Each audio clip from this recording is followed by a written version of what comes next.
Olá, eu sou o Michel Falconieri E eu, Renato Falconieri. e nós somos o Casal Cristão. Olá, irmãos, graça e paz. Estamos aqui para mais um vídeo, da série O Natal Verdadeiro. Vamos hoje para o capítulo 5 e também já pedimos para que vocês continuem aí tentando fazer esse desafio, de 24 dias, lendo cada dia um capítulo de Lucas, para na véspera do Natal vocês poderem ter lido aí toda a história de Jesus. É isso aí. Esse capítulo começa, ele tem várias partes e ele começa com Jesus começando a escolher os seus discípulos. Mas antes da gente começar, vamos orar. Convido você a orar e lembre-se também de já curtir, se inscrever no nosso canal, comentar e divulgar para que outras pessoas possam estudar a palavra de Deus. Amém. Oremos. Senhor meu Deus, te agradecemos por mais esse dia.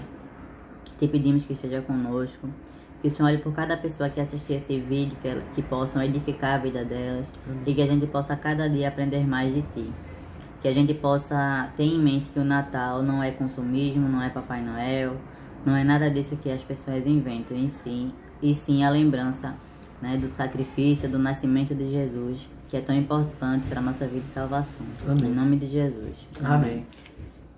Bom, eu vou começar lendo aqui e aí eu vou fazendo, pontuando algumas partes para depois o Michel começar também, tá bom? O capítulo 5, o primeiro trecho tem o título de Jesus chama os primeiros discípulos, Certo dia Jesus estava perto do lago de Genezaré e uma multidão o comprimia de todos os lados para ouvir a palavra de Deus. Viu à beira do lago 2 barcos deixados ali pelos pescadores que estavam lavando suas redes.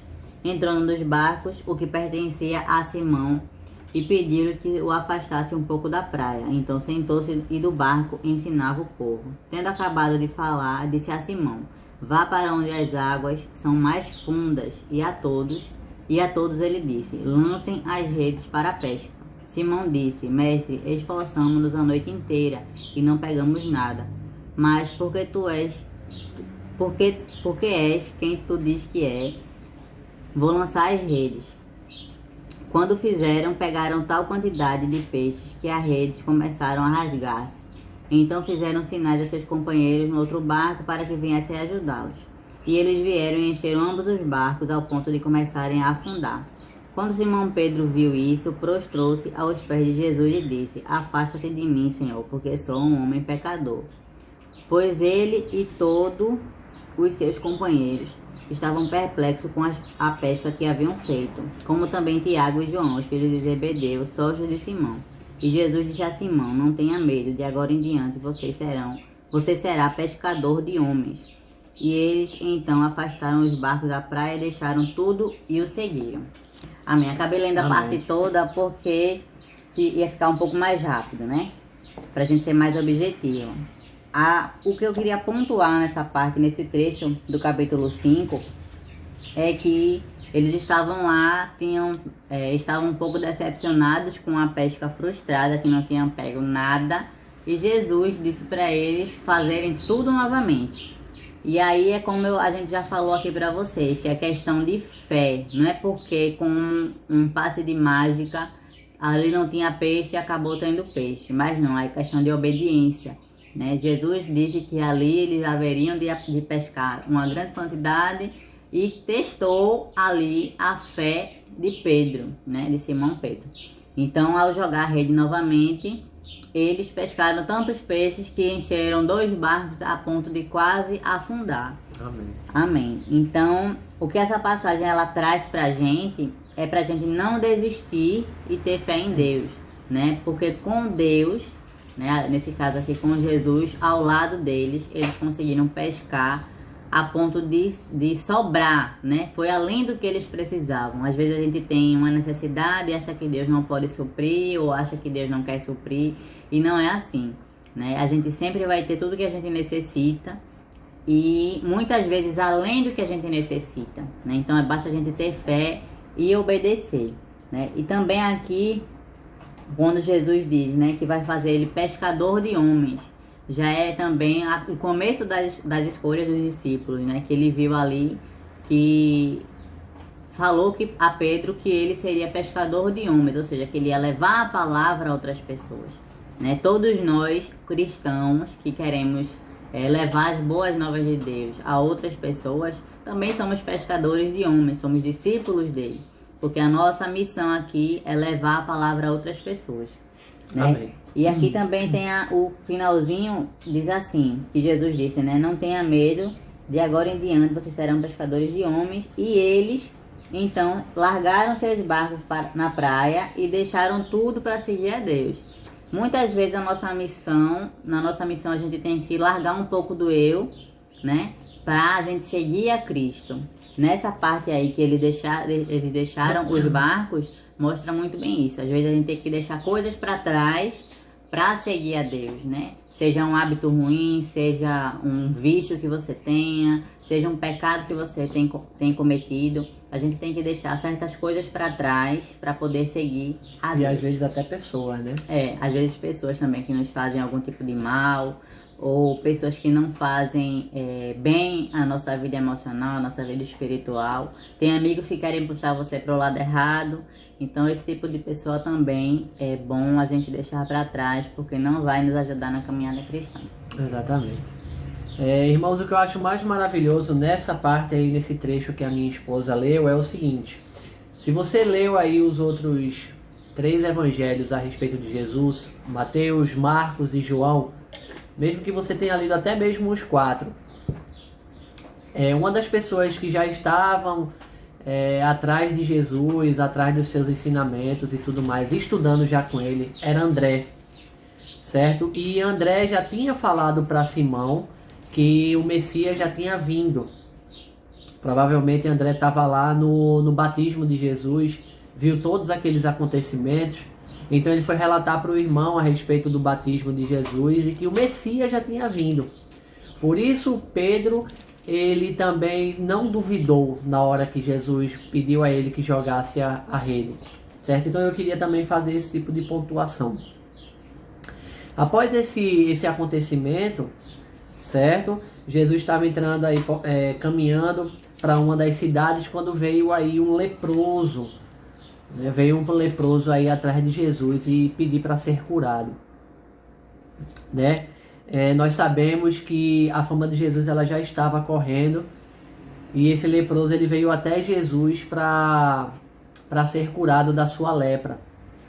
Quando a gente fala de lepra, a gente sabe muito bem que naquela cultura nós sabemos que a lepra ela era considerada como um flagelo de Deus, certo? Então as pessoas que tinham lepra, elas não andavam em todos os locais, elas não entravam em todos os locais, eram pessoas ditas como imundas, elas tinham a própria comunidade delas onde elas poderiam viver tranquilamente, apesar de ser banidas, então viver tranquilamente não era bem a palavra certa.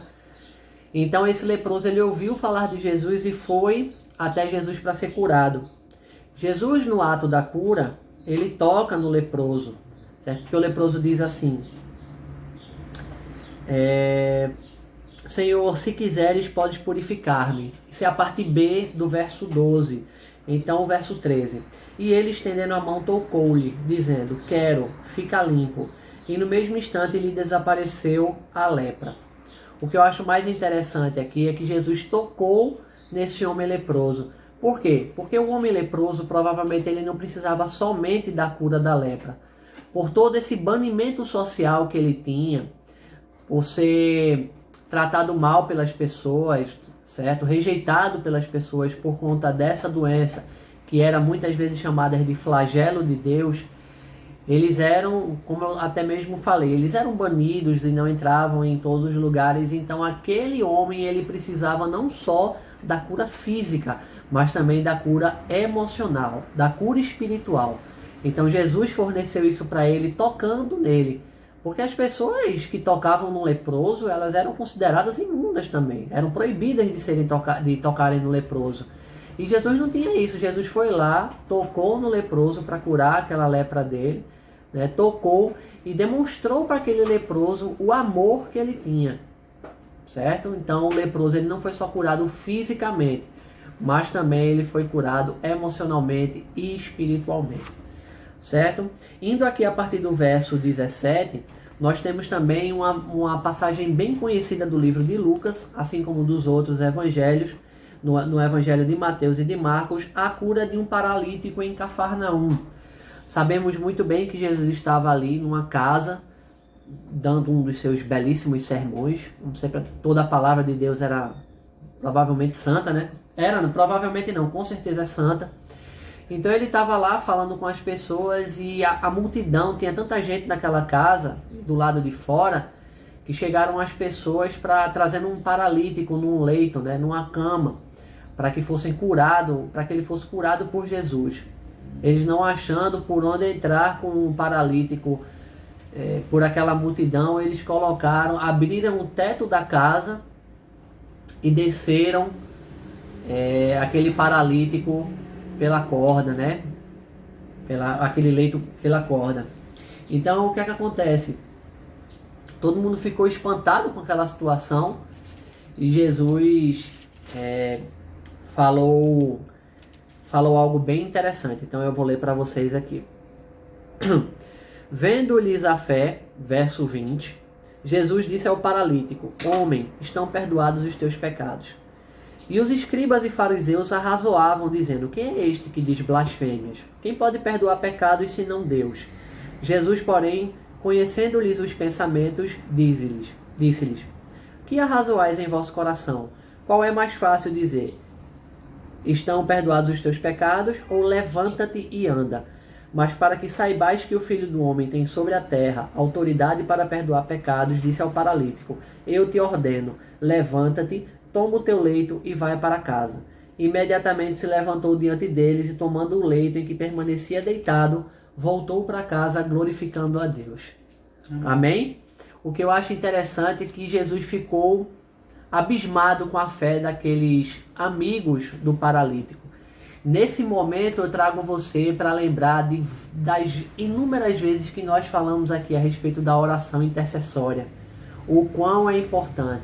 Muitas vezes não é só necessária a oração intercessória, mas também uma ação dos nossos amigos, certo? Então aqueles amigos tiveram a ação de levá-lo. Às vezes a pessoa está tão machucada, às vezes a pessoa está tão decepcionada com a vida, com Deus, que acha que pode estar decepcionada com Deus. Acontece muitas vezes, tá? Eu sou uma dessas pessoas que já aconteceu muito comigo antes de me tornar cristão. Então, amados, aqueles amigos, eles foram essenciais para aquele paralítico. Claro, eles tiveram fé e levaram aquele paralítico ao autor da fé, ao próprio Jesus, certo? E lá tinha aqueles escribas, os fariseus, que já ficavam de longe querendo provocar Jesus, sabendo o que estava acontecendo, né? E se você ler todo o evangelho, você vai ver que diante de todo o evangelho acontecem muitas críticas e muitas ofensas, inclusive muitos questionamentos dos escribas e fariseus com relação a Jesus. Mas aí a gente vai falar disso no decorrer do livro, tá? A gente falou um pouquinho antes sobre deixar coisas para trás, né? E deixar alguns amigos também tóxicos para trás.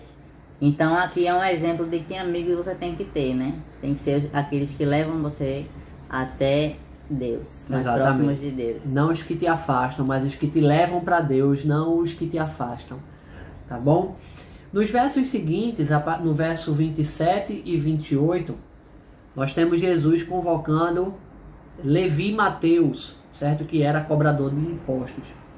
Levi ofereceu a ele um banquete, né, um jantar, convidou ele para ir, ele foi comer lá com aquele cobrador de impostos, que era Mateus. Então, mais uma vez, de muitas e inúmeras implicações dos escribas e fariseus, eles falam aqui, né, murmuravam contra os discípulos, perguntando: Por que comeis e bebeis com os publicanos e pecadores? Verso 30, certo? Agora o verso 31. Respondeu-lhe Jesus: Os sãos não precisam de médico, e sim os doentes. Não vim chamar justos, e sim pecadores, ao arrependimento. Amém? Então, meus amados irmãos, falamos aqui diversas vezes também, em vários estudos bíblicos que passamos aqui, De que quando ele fala isso, não quer dizer que os justos não precisam de amor e de atenção. Sim, eles precisam, mas eles estão bem encaminhados na fé, certo? Sabemos dessa parábola das ovelhas, da ovelha perdida. Vocês lembram também em vídeos passados que falamos que o pastor ele deixa as 99 lá e vai buscar aquela que se perdeu. É o mesmo caso aqui, certo? E aquele cobrador de impostos, o Levi Mateus, ele estava perdido, mas ele voltou, porque Jesus chamou ele para o arrependimento, chamou ele para a missão, para a principal missão também. Aí ninguém gostava dele, né? E ninguém gostava do Levi Mateus, por quê? Porque ele era cobrador de impostos, e estes eram muito odiados pela nação judaica, né? Principalmente pela camada mais pobre, na verdade. Então ele começou a falar, falou uma parábola, falou a respeito do jejum, né? Depois dessa passagem de Levi Mateus, no verso 33, diz o seguinte: disseram-lhe eles: os discípulos de João e bem assim o dos fariseus frequentemente jejuam e fazem orações.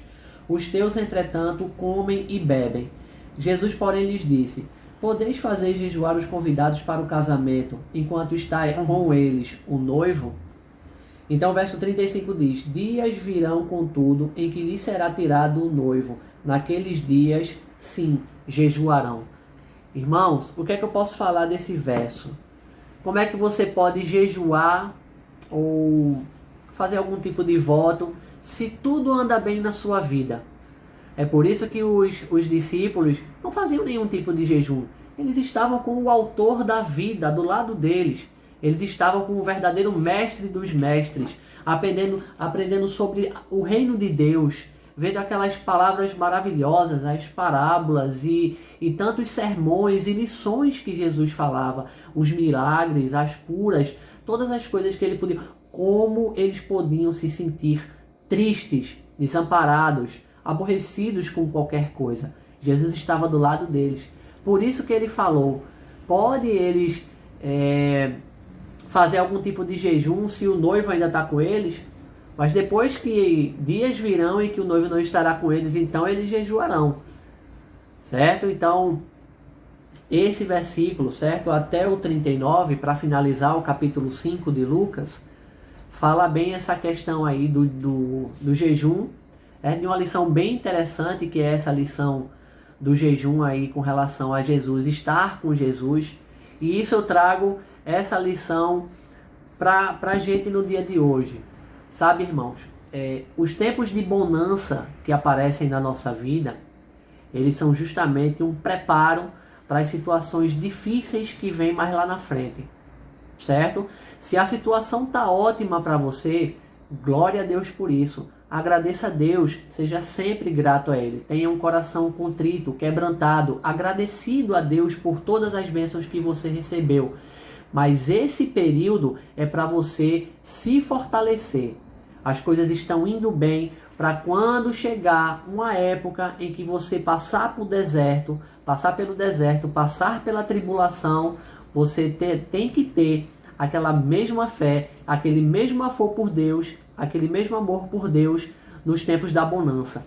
Porque a casa fincada na rocha. Né? Exatamente. Ter a casa fincada, exatamente, construída na rocha que é Jesus. Aquela casa que não cai. Diante daquele momento bom, de felicidade, de abundância, de prosperidade, seja grato a Deus. E e ore sempre para Ele. Tenha essa comunhão com Ele. Porque quando chegar os tempos difíceis, você estará mais fortalecido. Entendeu, meus amados? Então esse é o fechamento aí do capítulo 5. Né? Pedimos a você aí que leia todo o capítulo 5 aí na sua casa. Vamos fazer essa jornada aí de 24 capítulos, 24 dias seguidos. Estamos apenas aqui fazendo um resumão do capítulo. Lógico que pedimos a você que faça um culto familiar na sua casa, com sua esposa, seu esposo, seus filhos, seus parentes que moram todos aí, fazendo a leitura do livro de Lucas. Hoje, dia 5 de dezembro, é o dia de fazer a leitura do capítulo 5 de Lucas. Debatam entre vocês. E eu quero ver que quando chegar no dia 24 e no dia 25, o dia de Natal, vocês vão se sentir umas pessoas mais abençoadas do mundo, pela oportunidade de estar fazendo essa jornada com a gente, tá bom? Eu espero que vocês tenham gostado desse vídeo. Deixe aí o seu comentário abaixo. Curte também, deixa o teu joinha aí para ajudar na divulgação e compartilhe a palavra de Deus. Compartilhe com os teus amigos, com as tuas redes sociais, com as tuas mídias sociais, com os teus grupos no WhatsApp. Compartilhe a palavra de Deus, porque Deus está te chamando para compartilhar a palavra dele. Tá bom, meus amados? Que Deus te abençoe, te guarde, te ilumine, te proteja. E nos vemos no próximo vídeo, se Deus assim o permitir. Fiquem todos com Deus. Tchau, tchau.